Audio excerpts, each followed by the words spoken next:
Capitalizing on the fact that a substantial number of head and neck cancers are caused by HPV, we begin to realize that because this is a virus, because it's a foreign body, if you will, that it will present peptides or molecules to the immune system that should be completely different from the self. So those are viral genes that, if presented to the immune system, should trigger an immune response to destroy a cell that's been infected with that viral gene. So with that in mind, people began to think, well, could we develop vaccine strategies, therapeutic vaccine strategies, not preventative vaccines, therapeutic vaccine strategies that could combat HPV-positive cancers, including cancers of the head and neck. One such strategy is the Advaxis HPV vaccine that uses a very interesting technology. What Advaxis has done is taken a bacteria that is very immunogenic, called Listeria, and they've modified it to not allow that bacteria to infect and proliferate. So it's not the regular strain of that bacteria that you'd find in the environment. It's a modified bacteria. And they've coupled it with a HPV gene, specifically the HPV E6, in order to produce an immune response to HPV. And that vaccine is presented to the immune system with the hopes that the Listeria will act as an adjuvant. It'll stimulate an immune response, and it'll stimulate an immune response specific to HPV because that's the gene that's being presented to the immune system. We've also realized from many years of vaccine work that a vaccine alone in advanced cancer is unlikely to work. So the clinical trial using this Advaxis vaccine has done one additional thing, and that's added a drug that stimulates the immune system. We talked about checkpoint inhibitors and the ability to inhibit a specific checkpoint of PD-1, PD-L1, and that's exactly what's being combined with the Advaxis vaccine. In fact, it's specifically pembrolizumab. So the idea that we can stimulate the immune system to respond to HPV and then augment that response with a checkpoint inhibitor is the rationale behind the trial, and that's exactly what's being attempted right now. Another way to stimulate the immune system is through oncolytic viruses. We've tried oncolytic viruses as primary therapies for some time, and in fact in head and neck cancer as well. And unfortunately, those phase 3 trials so far have been negative. But the good thing about the technology is that it has continuously improved. And what we've become to realize as well, along with the technological improvements in the virus themselves, is that they can stimulate an immune response, and that perhaps with emerging immunotherapies that appear to be effective, we can enhance that immune response and result in actually elimination of tumor or dramatic reduction of tumor. For instance, in melanoma, we have the TVEC virus that appear to do exactly that. And so for head and neck cancer, this has been something that is now being revisited in combination with immune modulators and immunotherapies, especially checkpoint inhibitors. Lux Head Neck 1 was a study in second-line recurrent metastatic head and neck cancer, patients who were platinum refractory, who were randomized to either afatinib or methotrexate. The randomization was 2-to-1 in favor of afatinib, with the primary endpoint of progression-free survival.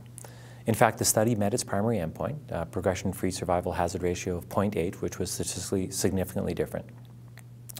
In combination with the study, we looked at biomarkers with some a priori hypotheses around specific biomarkers. One of those was P16, indicating an HPV positive or HPV negative cancer. And what we saw was apparently HPV negative cancers had a more dramatic benefit to afatinib versus methotrexate.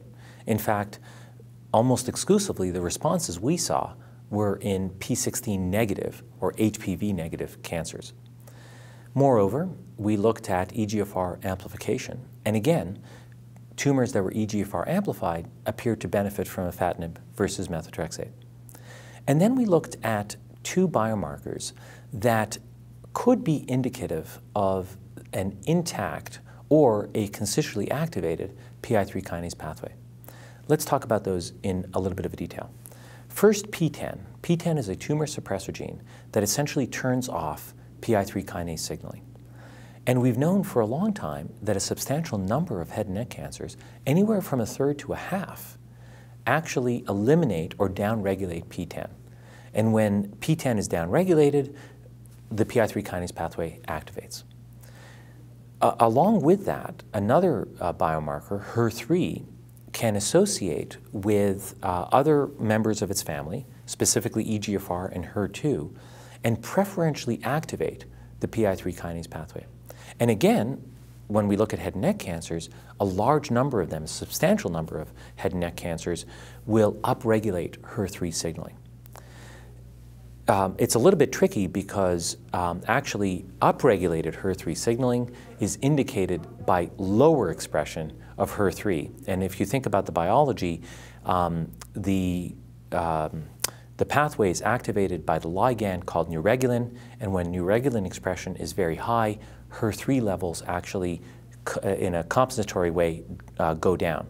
So paradoxically, low HER3 actually indicates an activated PI3 kinase pathway.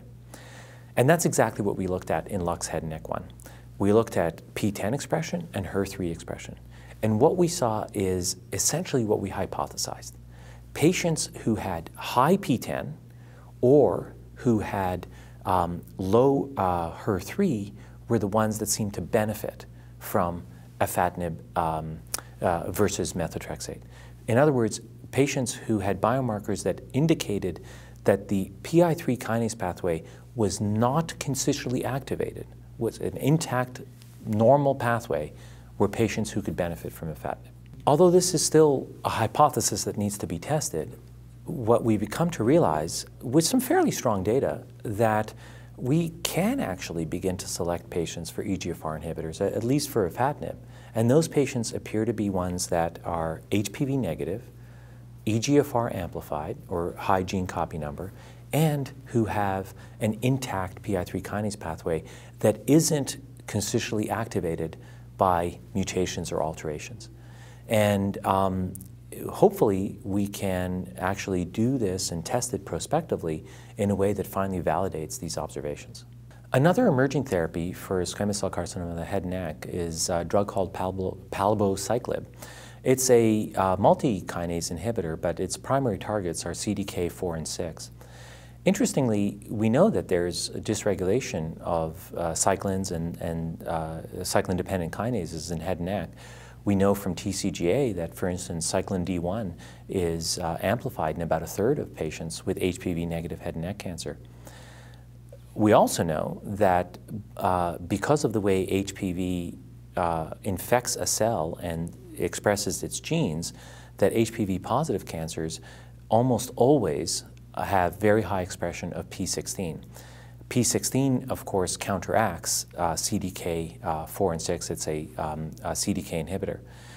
So with all that in mind, with what we know about the biology, we begin to think about drugs like Palbociclib as potential therapies for patients with HPV-negative squamous cell carcinoma of the head and neck, a group of patients who are set up to activate the cell cycle machinery because of alterations, genomic level alterations, and who have low level P16 expression, again, because of mutations or epigenetic dysregulation of P16. And in fact, we saw some very interesting data at the 2016 Multidisciplinary Symposium on Head and Neck Cancer in Scottsdale, Arizona, that looked at the combination of palbociclib and cetuximab. This was a phase 1 study, so difficult to draw definitive conclusions, other than the fact that the two drugs can be combined quite readily without excessive toxicity or dose-limiting toxicities, and both drugs were used at the recommended phase 2 dose, with the expected toxicity that we already know as single agents. But what we saw was in a group of patients that were heavily pretreated, and some patients even pretreated with cetuximab itself, a response rate of about 30%.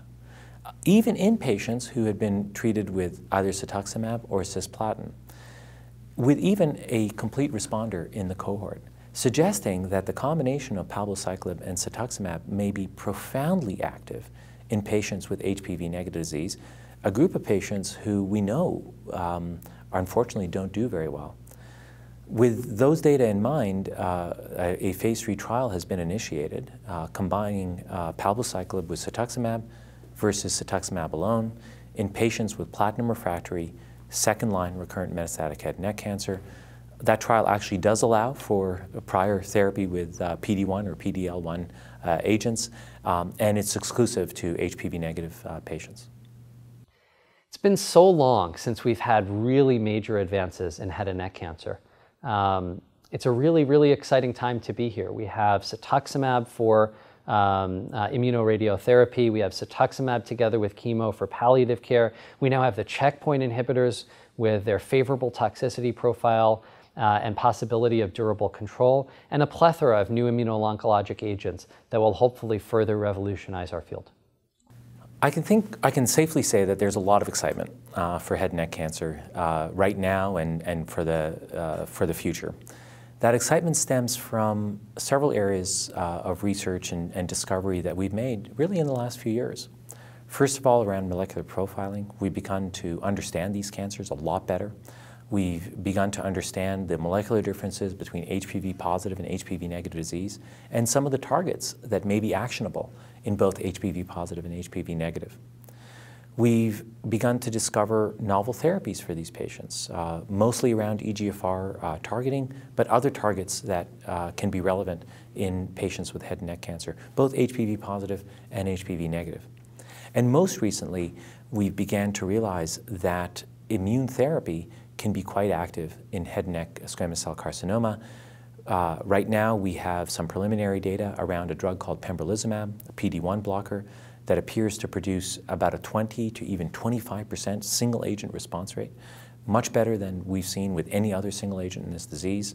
Of course, there's a lot of excitement about integrating that with not only standard of care, but other immunotherapies to further augment that response and further augment durable responses especially. So head and neck cancer is a field now that I think is going to change markedly in the next few years. Fasten your seatbelts because there's a lot of excitement and we're going to see a lot of differences that are all, I think, positive for patients in the very near term.